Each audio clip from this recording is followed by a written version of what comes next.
नमस्कार दोस्तों, easy to mind में आपका स्वागत है। आज प्राचीन भारत का सबसे इंपॉर्टेंट टॉपिक सिंधु घाटी सभ्यता, जिससे हर एग्जाम में लगभग एक आधा सवाल आता है, लेकिन ये एग्जाम की दृष्टि से बहुत इंपॉर्टेंट है। और इस छोटे से टॉपिक के, बहुत बड़ा टॉपिक नहीं है, लेकिन अगर आप आज का एक लेक्चर देख लेते हो तो इस टॉपिक से आपका कोई भी सवाल नहीं छूटेगा। और एक एग्जाम से भी कई बार हम एक मार्क्स से हम पीछे रह जाते हैं, तो ये एग्जाम में आपको ये टॉपिक जो है वो लीड दिलाने की कोशिश करेगा। तो दोस्तों, सिंधु घाटी सभ्यता का ये बहुत ही ईजी चैप्टर होता है, मतलब ईजी चैप्टर मान लो या इजी टॉपिक है। तो बात करते हैं शुरुआत। सिंधु घाटी सभ्यता, जिसे हड़प्पा सभ्यता के नाम से भी जाना जाता है, ये अपनी उन्नत शहरी योजना, सबसे ज्यादा मोस्ट सिविलाइज्ड और उन्नत शहरी योजना ये थी इंडस वैली।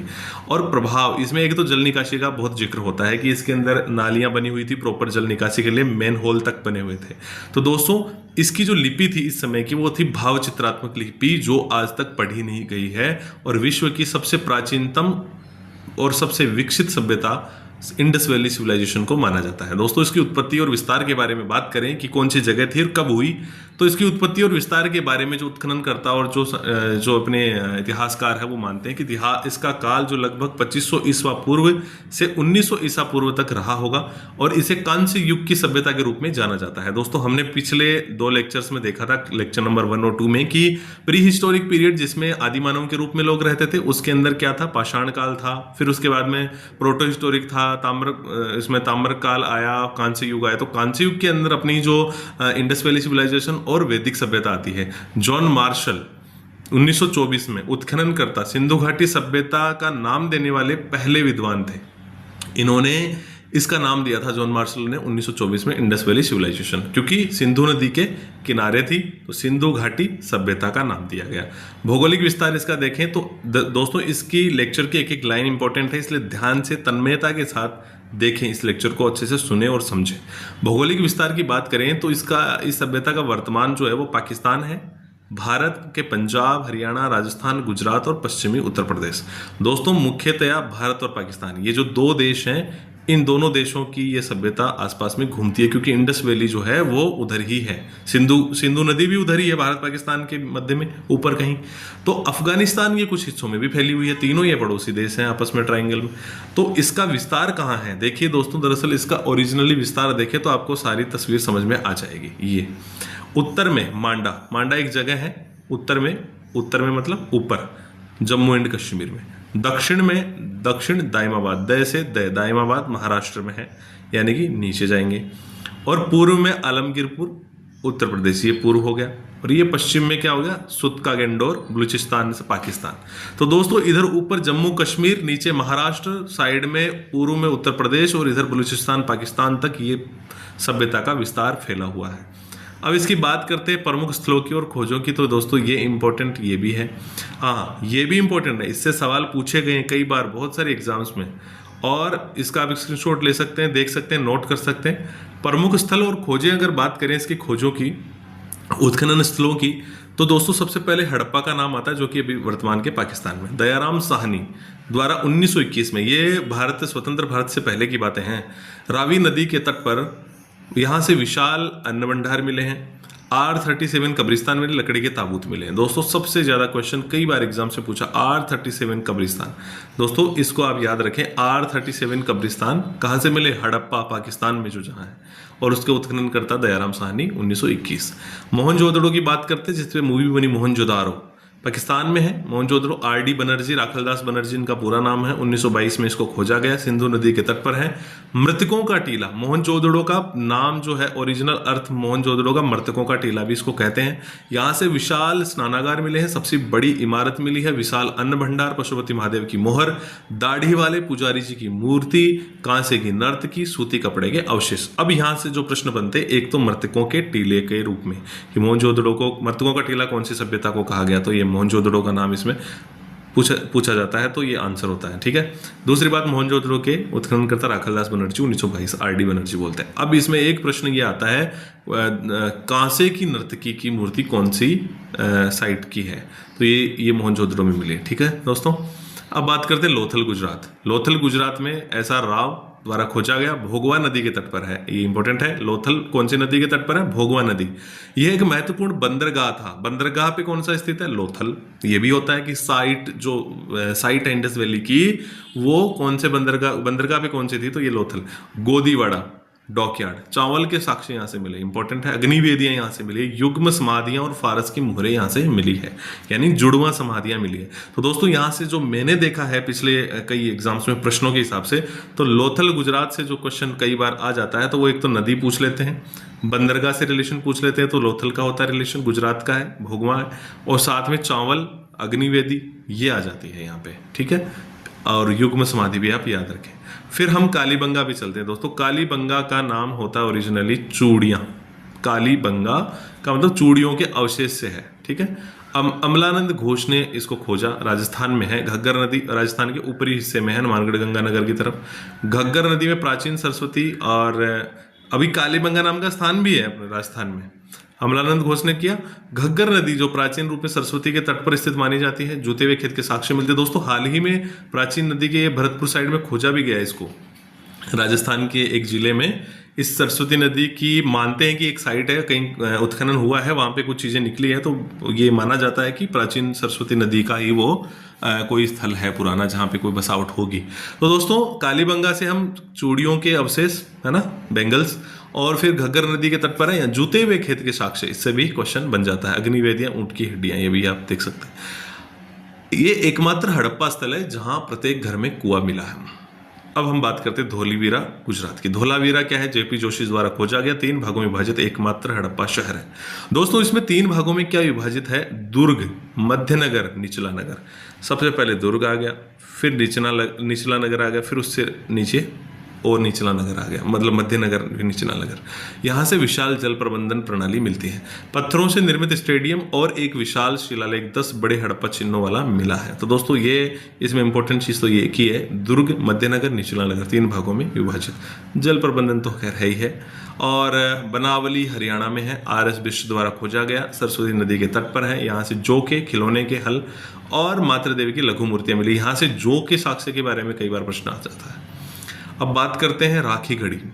दोस्तों इसमें कई सारी जो साइट्स है वही इंपॉर्टेंट है, लेकिन फिर भी हमें सभी एक बार देख लेनी चाहिए। और अगर आप इस लेक्चर को 2-3 बार देख लोगे, बार बार सेव करके, तो इससे क्या होगा कि आपके मन में कहीं ना कहीं सबकॉन्शियस में चीजें फिट हो जाएगी। कोई भी प्रश्न आएगा तो आपका गलत नहीं होगा बल्कि सही हो जाएगा।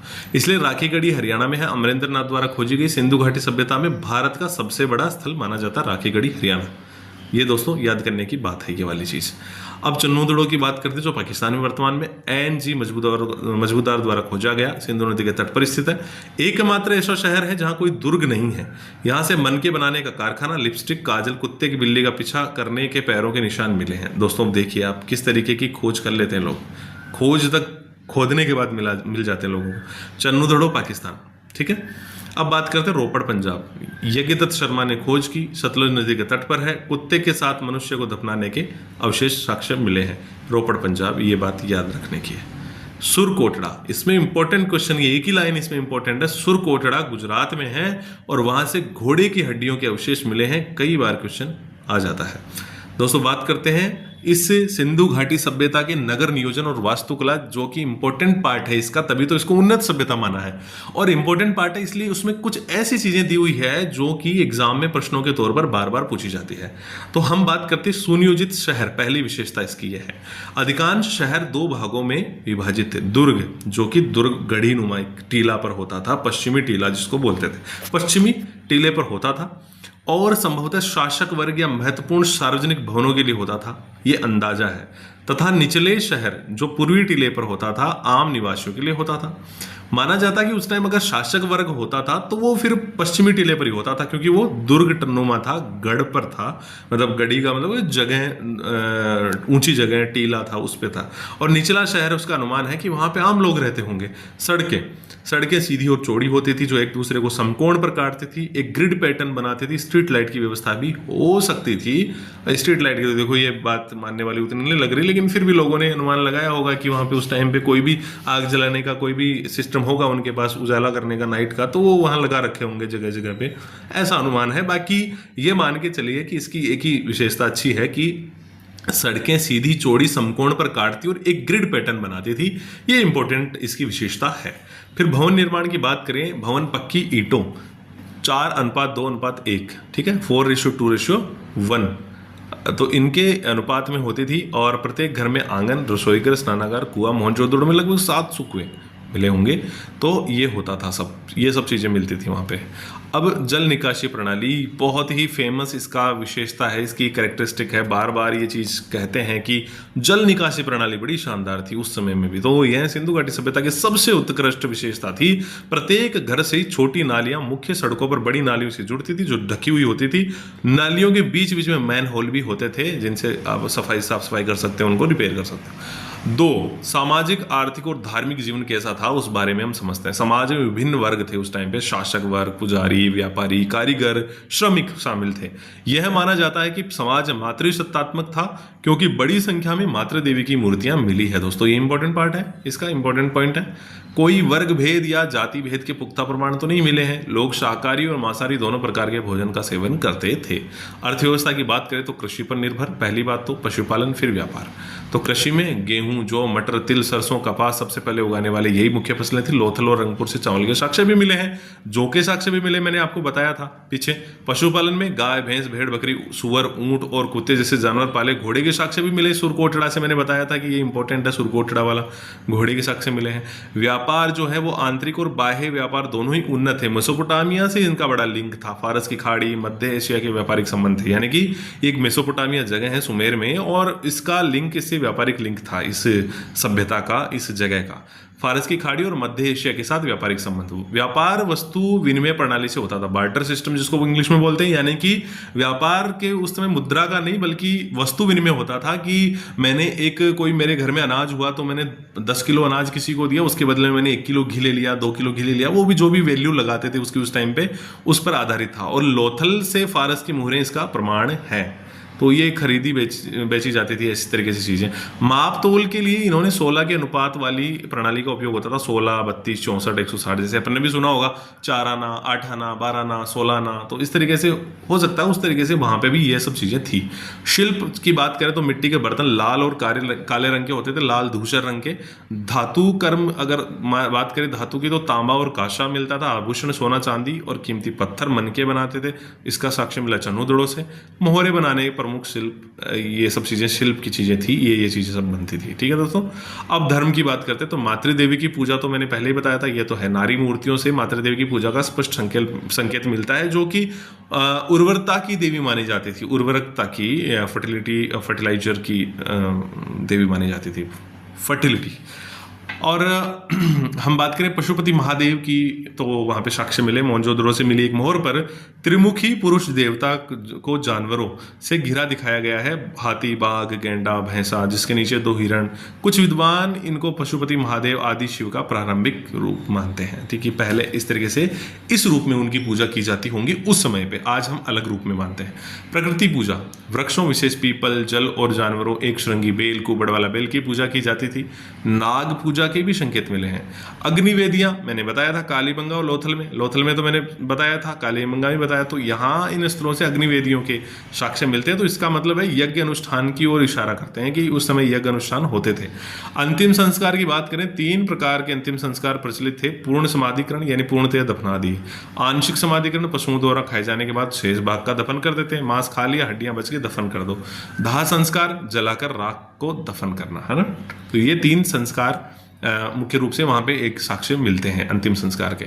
अगर कला और शिल्प की बात करें तो मोहरे सबसे बड़ी महत्वपूर्ण कलाकृतियों में से एक है। सेल खड़ी, स्टीएटाइट से बनी इन वर्गाकार या आयताकार मोहरों पर जानवरों, एक श्रृंगी, कुबड़ वाला बैल, है ना, और बाघ, हाथी, गेंडा, धार्मिक दृश्यों और चित्रात्मक लेखन से चित्रांकित मोहरों का उपयोग संभवतः व्यापार और पहचान के लिए होता था।